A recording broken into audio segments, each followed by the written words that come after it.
What's up, everybody? Another week, another match, more golf on TV. Fingers crossed. We hope at the top of the hour, the Champions for Charity match, Tiger Woods and Peyton Manning against Phil Mickelson and Tom Brady. We're here to break it all down and very possibly offer some updates going into that 3 p.m. Eastern time tee-off that we're hoping is going to happen. Some rain in the Hobe Sound area where Medalist Golf Club is located. I'm Jason Sobel from the Action Network. Here with me, the Action Network's own sports business reporter, Mr. Twitter, Darren Rovell, former world number one and European Ryder Cupper 4 times, and most importantly, a dorm roommate or across the hall mate, I should say, at Northwestern freshman year of Darren Rovell, Luke Donald. Congratulations, Luke, on surviving that freshman year. And Ryan Carey of Golden Age Golf Auctions will join us in just a bit. Luke, I want to start with you. You are down in South Florida. Thanks so much for joining us. We have you on the show to provide some insight. You've played golf, of course, with Tiger and Phil on tour. You've also played with Peyton Manning at the Pebble Beach Pro-Am this year. You've played in the past with Tom Brady. So we have you on for your insight. And the first question I'm going to ask you is, you're down in South Florida. What's the weather like, Luke? Well, yeah. I know I'm a golfer, but today I'm a weatherman, I guess. But it's not been great. I was practicing this morning. I spent a couple hours at the Bears Club practicing. There was quite a few people out there trying to beat the rain. I mean, the forecast is pretty dire. And the last couple hours, it's actually been pouring here. I mean, pretty nonstop. Medalist, fortunately, is a little bit north of us. The weather is creeping that way, but I did text Justin Thomas, who's out on the course commentating, I guess, for the match. And he said it's pretty dark, but it hasn't started raining yet. But hopefully it'll stay off and we can get this match underway. But it doesn't look great. I think the weather is moving that way. But fingers crossed we can get a little bit of golfing. I mean, this would be terrible in normal times when we're just looking forward to watching this match. In today's world where it's like, I mean, hashtag 2020, what are you doing? We just want something to be able to watch. By the way, we do have some good news for you. No matter what, whether they cancel, postpone, or it is indeed on at the top of the hour, we're going to have a little giveaway, a year's supply of Bridgestone golf balls. Now, Darren, this is a dozen golf balls per month. So for those of us who play a lot of golf and lose a lot of golf balls, this might be a 3 to 4 month supply, but we'll call it a year's supply of Bridgestone golf balls. If you lose them all, maybe they'll throw in a few extras. And also Golf Pride grips that are just like the ones Tiger Woods uses on his club. So hashtag TW raffle, Tiger Woods raffle. We'll be giving those away at the end of the show. But first, Darren, I want to talk some serious business with you because, of course, Turner Sports is involved once again, as they were a year and a half ago with the initial Tiger Phil match. Capital One is a title sponsor. And most importantly, there's a lot of money that's going to be donated to COVID-19 charity relief based on this match. So tell us from a business standpoint, if indeed they can't play today, what does this mean for Turner, for Capital One, and like I said, most importantly, for all those charitable donations? Yeah, it's a good question, Jason. And I think that you have to believe that all those donations and everything is certainly based on them playing. I don't think the contracts here are that complicated, but they are going to have to figure out. Why am I getting?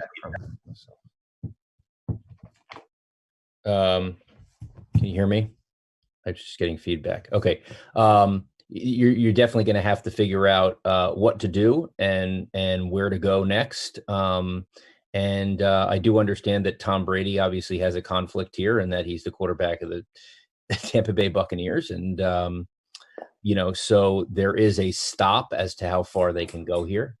I would assume it's about a month. I haven't been able to get to Don Yee, his agent, this morning, but I've been told that if they have to redo this, the window is not forever. So we'll have to see. I mean, there's a lot of money on the line. This is it's an amazing event, how they put this together. I assume, by the way, that the guys are getting paid. I do not know that for sure, but I assume they are. Okay. Well, speaking of feedback, Luke, wanted to get your feedback. If indeed this match is on, we're 35 minutes away right now. And you came on the Action Network podcast earlier this week. I thought you provided some great insight, not only on the guys who we've seen so often playing golf, but more importantly, and I think more intriguingly, the players that we haven't seen play golf as much. Breakdown, in case people missed the Action Network podcast, and if you did, I'm not sure why you did, but breakdown, if you can, the similarities and differences of the games of Peyton Manning and Tom Brady for those who haven't seen him play. Yeah, obviously, I played with Peyton Manning a few months ago at the AT&T Pebble Beach National Pro-Am, and very competitive, love to compete, love to really focused hard on when he had chances for birdies, the ultra competitive. You can tell with those kind of athletes that have been at the top of their game, they really wanted to do well. A few flaws in his technique. He certainly got the club a little bit shut going back, and that made his pitching motion a little bit difficult. But by the way, everyone has a flaw in their pitching motion compared to you. So let's just put that in perspective. Okay? Fair point. Well, thank you, Darren. I appreciate that. But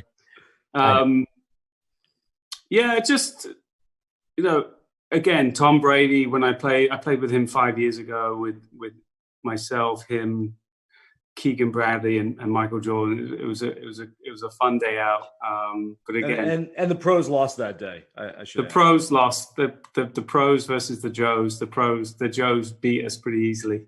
But we had some fun, but you could tell in the background that Brady and MJ, obviously, we've seen during the last hours, extremely competitive, wanted to win, and they were chirping at us, trying to get any edge they could. And I think you're going to see, obviously, 4 superstars here in Tiger, in Phil, Brady, and Manning, who have all been at the top of their games for a long time. And you're going to see a little bit of chirping. And even though it's kind of a fun match for charity and all that kind of stuff, they're not going to want to lose. And you're going to see that certainly shine through. Now, reading between the lines, Luke, and from what you said right there and what you said the other day, my take is you don't want to throw your Pebble Beach partner under the bus, and yet you're still kind of siding with Brady here. Betting lines aside, even though Mickelson and Brady are the heavy underdog in this one, you like them outright to win this match? I still do. I feel like in this format with partners, Phil's a very aggressive player. He's going to make a bunch of birdies. I even saw, I think someone posted a picture of Peyton Manning and made a bunch of notes on a scorecard, and it showed Tiger's score, and it was probably maybe even par through 9 holes. So it wasn't anything great. I'm not saying that, let's not read too much into that, but Ricky Fowler was 3 or 4 under playing with them, and Peyton had put some nice scores together. Let's not put that aside. He can play and he can make some scores, but I feel like Phil, they're going to be a little bit more explosive over 18 holes. I think the big key for Tom is getting it in play. He can hit it pretty far, but Medalist is a lot more tighter golf course. And, if he can keep it in play off the tee, I think he's going to, that twosome is going to have a better chance, I think. And by the way, that's interesting. Yeah, that's interesting because there's some people who have said to me when they look at, the odds, like, I don't even feel like I want to bet this right now. Like there's not enough incentive here. Well, if you look at the last 2 matches, and for this reason, going to extra holes, the prop bet that I really like, because the match with Tiger and Phil a year and a half ago went to 22 holes, I believe, before Phil won, hitting off the putting green to a makeshift par 3 hole. And then last week, of course, went to a closest to the pin after they had finished 18 holes to determine the winner too. And I think what we have to remember if we're betting on this is that this is a TV show. It's not a good TV show if it ends after 13 holes. And I'm not saying that anybody here is going to tank, but I do think that there's some nice prop action on expecting this to go the distance, if not more than the distance, to extra holes. One other prop bet that I really like, guys, I liked it last week, and depending on the book you got it in, it either lost or was ruled inconclusive just because you couldn't tell if Matthew Wolff was on the fairway or not. But hitting into the first fairway from all 4 players on the opening hole, I've heard it's downwind. It might not be a driver. Luke, you have played Medalist in the past. What can you tell us about trying to hit that first fairway? And do you like the action on all 4 players doing it? You can get it about 5-1, 6-1 right now. That first tee shot's always difficult for anyone. You know, obviously the nerves are going to be a little bit more heightened. There's not really much area either side of the fairway. The fairway, I would say, is reasonably generous. It's 35, maybe 40 yards wide. But to the right is garbage. To the left, there's garbage too. So it's somewhat intimidating as a first tee shot, even though the fairway is wide. So I hope they're not playing the Tiger tees, because the Tiger tees is a 280-yard carry to the fairway. So they're definitely not doing that, because I don't think Manning's got that in him. Brady, maybe, but definitely not Peyton. So I'm guessing they're playing the kind of the back tees, but not the Tiger tees. The Tiger tees are ridiculous around that golf course. By the way, Sobel, this is the version of the first shot in like an NCAA tournament game, of any game, but at an NCAA tournament game. Mm-hmm. And our producer, Evan Abrams, we were sitting at the FanDuel sports book at the Meadowlands. And I said, if there's one bet, what should I make? And it was like, I said, if there's one like $500 bet, what should I make? Just tell me it.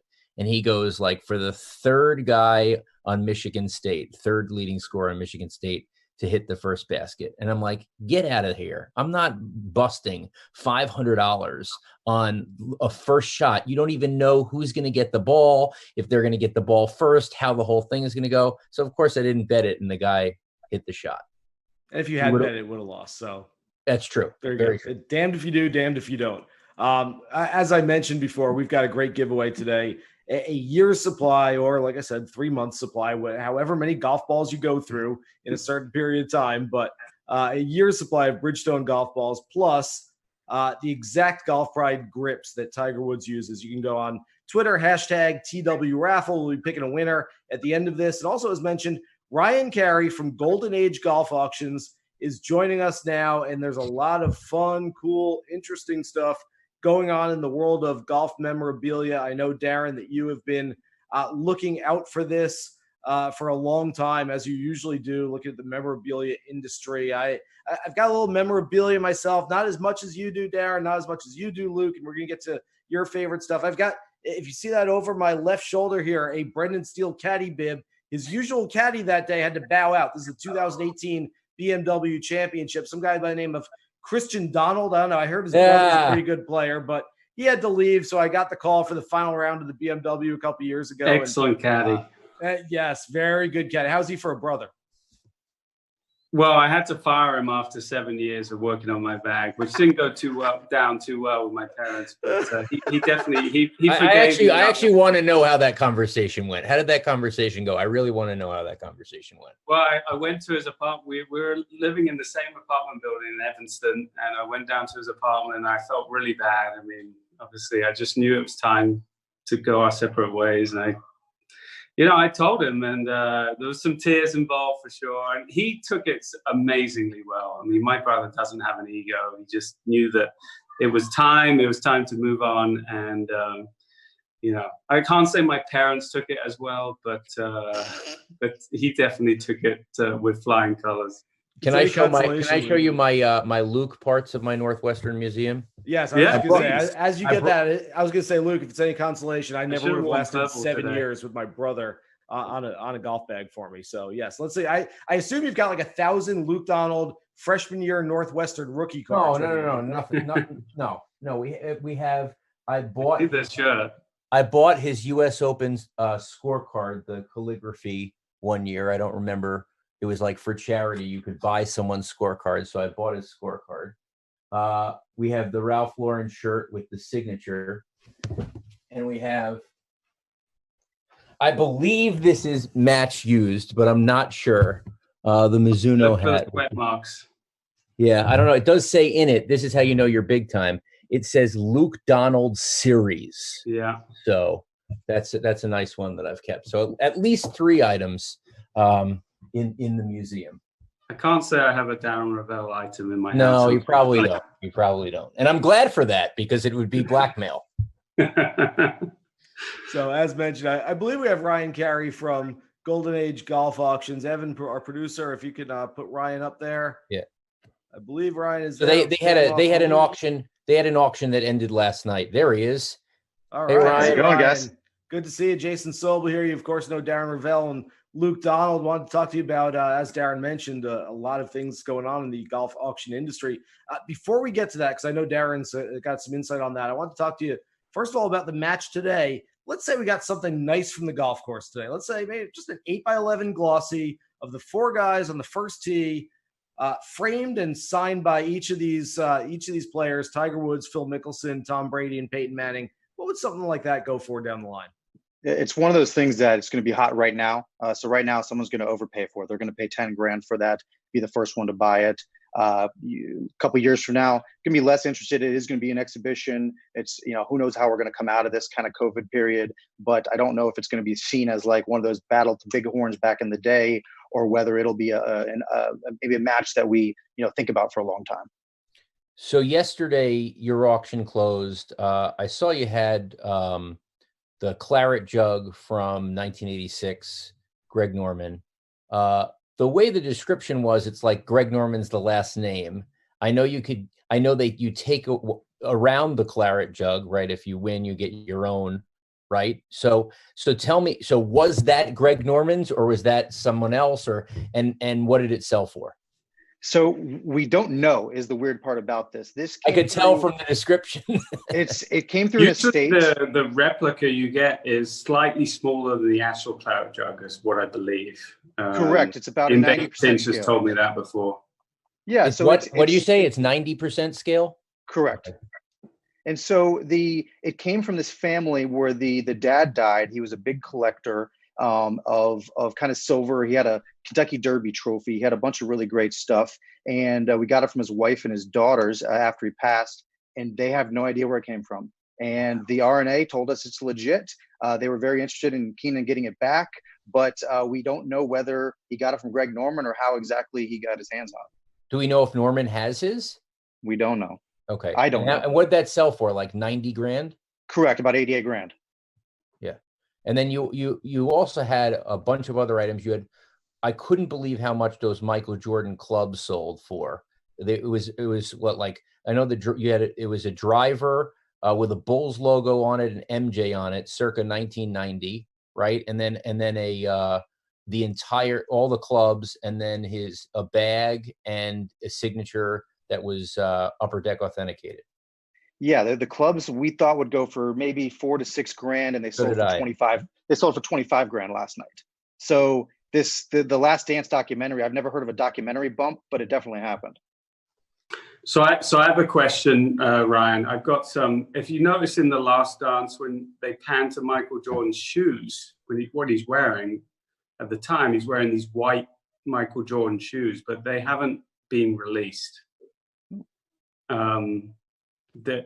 He wanted to release them. This was a year or so ago, maybe. I saw him wearing these, and I talked to him and I said, "Those are awesome. Could you get me some?" And he ended up getting me some pairs in my size.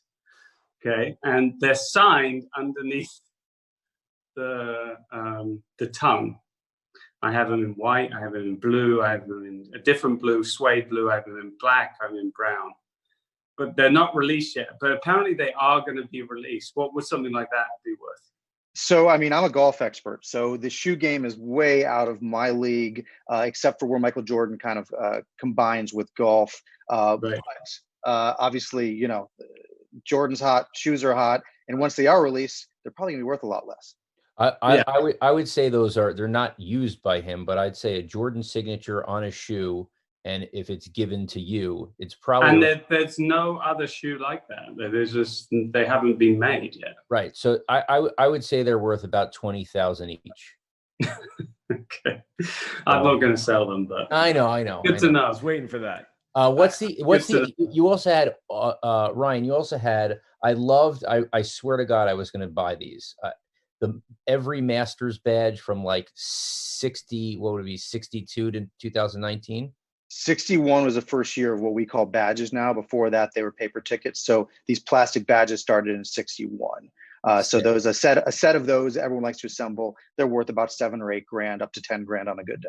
Yeah, so that was good. And then you had trying to think of what was another thing that shocked you as far as someone paying a lot of money for something where the target was like 4 or 5x of what you thought it would be. So the hot items were clearly Tiger, Michael Jordan, and then the main surprise of the auction was the Seminole scorecard. That was Ben Hogan's lowest round. He wrote lowest round ever played on the scorecard.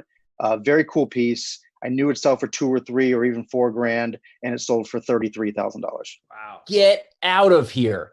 Yeah. That's from 59.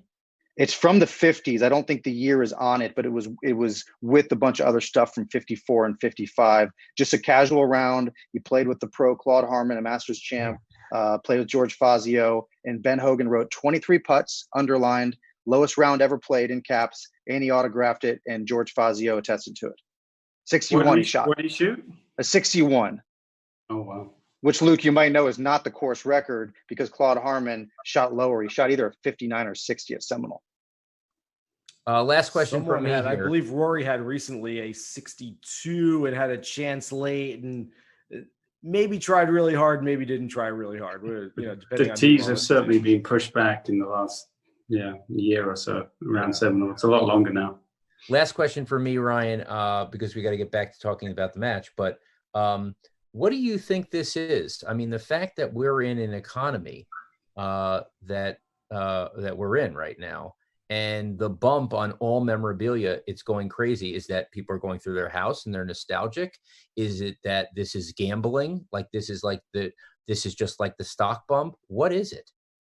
Well, I mean, obviously the type of people that are spending the big money aren't as affected financially. So that's number one. But the crazy thing is I think people are bored. The number of emails are opened. We send out thousands of emails on our list, and we're at about a 44% open rate, which is just insane, right? And then so we set our record for the number of bids, the number of bidders, the number of emails opened, the number of people that won auction lots. So I think people are at home, they're bored, they're paying attention to social media, they're watching The Last Dance. I mean, there's a lot of combination there, and we'll see how long it lasts. Ryan, last question from me. I'm picking something out of thin air. I'm just wondering, like, what do you get for, say, like 4 mini replicas of the Ryder Cup if you happen to have those sitting behind you somewhere? Well, if they're from a pretty good player that was maybe number one in the world at some point, I think that you could easily get kind of 40, 50, 60 grand a pop for them. I can sell them quietly if you need me to. Yeah, but, let's make a deal. I actually have 5. I got another one coming. So that's right. You were the assistant on another team. Okay, well, all right. We can. Okay. Darren and I will track down where they're located and see what we can do with that. Ryan, good thanks to know so much. The Amazon boxes keep arriving at my house. I need a little spare cash. Hey, Luke, speaking of that, if you're going to pay up for some sort of sports memorabilia, whether it's golf related or not, what's the one thing you would love to add? I know you don't have a big memorabilia collection, but what's something that you would really like to have in your collection? This is probably something I actually would have talked to Darren about. I actually did it for my brother-in-law, who was a huge Muhammad Ali fan, but I wanted to get something signed by him. Ended up getting some signed gloves. I think they probably weren't game used because that would have been very expensive, but got a signed pair of boxing gloves that Muhammad Ali used. I think I probably paid maybe 5,000 to 10,000. I can't remember what it was. Yeah, but Luke, we went back. He asked me, and we went back to get in Ali's good signature days. So it took. Yeah. It wasn't just buying something off. It actually took a little bit of work because his last great signature was like 92 or something. So we had to go back. Yeah. So Muhammad Ali was sort of someone I always admired and stuff. So it'd probably be something to do with him, I would have thought. That's very cool. I think it's worth noting too that I think most of the public out there would assume that, hey, you're a professional golfer, you'd love to have something professional golf related. My guess is 95% of the guys on the PGA Tour, if they could have one sports memorabilia item in their house to show off, it probably wouldn't be golf related. It would be from some totally other sport that's unrelated. But these guys are all such big sports fans that they like looking to that. And based on that, we're 15 minutes away at the top of the hour. Turner Sports on both TNT and TBS with the Champions for Charity match. Tiger Woods and Peyton Manning against Phil Mickelson and Tom Brady, of course. Luke, give me a little weather check. Look at, you got a window in that room, right? I do have a window. It's not raining here right now. I don't know if we're just. Well, actually, it is raining, but this is a real scientific weather report. Less rain, yeah. Your media career is off to a bang right now, Luke, because you've joined us and said it's pouring. I can't imagine they're playing. It's just coming down, and now we're meant to get 5 to 6 inches in the next 2 days of rain. So that's a pretty significant amount. That's like, some flooding going on and all kinds of stuff. Jason, I have breaking news. Please, what do you got? Let's just call this sources. So sources are telling me that Brady must play by mid-June. Okay. So my guess is this would have to be played the next 2 weeks because the PGA Tour is back. I believe Phil Mickelson is already in the field for the Charles Schwab Challenge at Colonial. So once you get into the PGA Tour schedule, I can't imagine this happening unless it's very late in the year after a November Masters. So, and even then, I mean, Brady's playing football. So really, it's basically in the next 2 weeks or never. I would have to think if it doesn't happen today, maybe they bring him back and try tomorrow, but the weather's supposed to be even worse in the South Florida area tomorrow. And if it's not tomorrow, then maybe next Sunday. I think the biggest piece of logistics you'd have to deal with is Phil Mickelson, who's planning to move down to South Florida shortly, but isn't down there yet. I don't know if he'd go home to California and then come back or what he'd do, but this probably means enough to Phil, I'm guessing, Luke, that he would make it happen. If they told him it has to be next Sunday, can you make it back, that he would be able to make it back pretty easily. Oh, I think so. I mean, the weather can be a little bit dodgy this time of year. We've started this week getting to those afternoon thunderstorms, which I was surprised why they wanted to play at 3 p.m. To be honest, I would have thought they would have gone earlier, maybe even tape delayed it and then played it or something. But I mean, today, unfortunately, the weather has not been good. But if Phil was given the opportunity to come back next week, I'm sure he would. Hopefully that's not infringing on Brady's practice schedule, getting ready for whatever he has to do with the NFL. And obviously Manning's not doing much. And, I'm not sure what Tiger's plans are, but he lives obviously here. So that would be an easy one for him. Maybe now that 3 out of the 4 players live in Florida and have figured out taxes, maybe this is the chance, besides complaining, that Phil would leave the state with the highest income tax and go with a state with no income tax. He is. Darren, it's a done deal. Not only is he moving to South Florida, he's joining the Grove 23, Michael Jordan's new golf course, and it's a done deal. I didn't know this. Bought a lot or bought a house or somewhere on Jupiter Island. So yeah, it's going to be later this year, though, so that doesn't help him right now for what they're trying to do, either this week or potentially, if they had to, next week if the weather doesn't hold up. But I mean, I guess he could sleep on his lot, I guess is what Phil could do for the next week. Put up a tent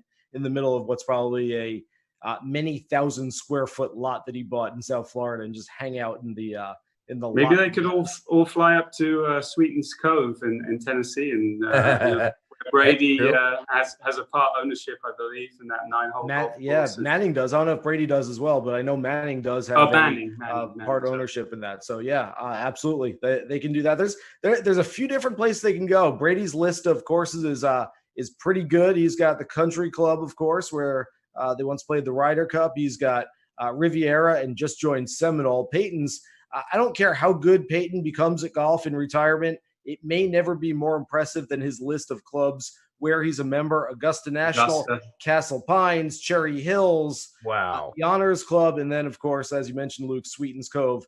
That's like a +3 handicap list of being a member, if you want to equate it to that. So, by the way, Sweetens Cove whiskey, which Peyton is a part owner of, Andy Roddick too.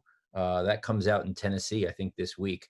$200 a bottle, 750 milliliters. All connected to Sweetens Cove, the golf course, I believe, which has a lot of big name investors behind it. and a lot of money behind it as well. Let's we're going to get to our giveaway in just a minute. Bridgestone golf balls for an entire year, plus Golf Pride grips, the exact same ones that Tiger Woods has for years, used on his club. Go to Twitter with the hashtag TW Raffle. That's Tiger Woods Raffle to get in your last chance to win our giveaway. We've got just about another minute before we do that, about another 10 minutes before we get to the start of this thing. Darren, I know I asked you earlier what would happen, sort of the contingency plans. But again, for those who are just tuning in now, Turner Sports, of course, involved. It's on TNT and TBS, and they have the streaming rights. Capital One is a title sponsor, and most importantly, all of the money going towards COVID-19 charity relief. It's a great cause, of course. We love the fact that this isn't money going in their pockets necessarily, but from a business standpoint, what does it mean if indeed now 9 minutes from now they can't get started and they can't play today? Right. I mean, so the biggest thing I think is going to be, where do they change this to? As we said, Brady has till mid-June. As other sports come into play too. Right now, it's the desperation of us wanting to see anything. You looked at The Last Dance and how many people watched it just from the void that exists. So honestly, that's the greatest risk. If you assume that it does happen again and this is canceled and it can happen again, you know, the numbers and how happy the sponsors are going to be is going to be dependent on how many people will watch it. And if there's a chance something gets back, I don't think there is, that a massive something will get back, because obviously the timelines on the NBA and the NHL and Major League Baseball are pushed back a little further, at least through July. You know, then there's a chance that it's a negative. But I think they have a free run here for another 3 weeks, and then then that's it if they do indeed cancel. And they can do the same amount of views and they'd be just as happy with the whole show.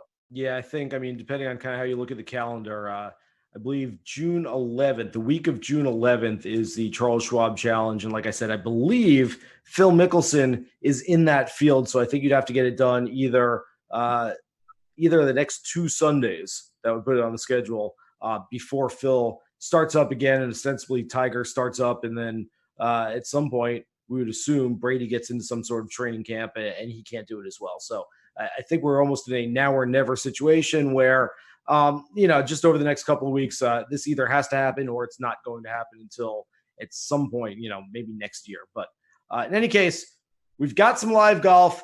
Hopefully, fingers crossed today. We've also got this giveaway and we've got a winner. Our winner. And I'm not just taking this randomly. This is from the producer who has gone through and specially selected our winner of the year's worth supply of Bridgestone golf balls and Golf Pride grips that are just like the ones Tiger has used for years is Jeremy Tatel at JTAITEL28. Jeremy, congratulations. Thanks for watching. Thanks for supporting us. Thanks for getting on the hashtag. And to everybody else out there, thanks for trying. Hope you enjoyed joining us. For Darren Rovell, for Luke Donald, who we'll see out on the course very soon. Thanks, Luke, and Ryan Carey of Golden Age Golf Auctions. We appreciate you guys tuning in. Enjoy the match today, and maybe we get another underdog out there. I'm on team Mickelson Brady. Thanks to Luke. If we don't hit, it's his fault. Thanks, guys. Enjoy it.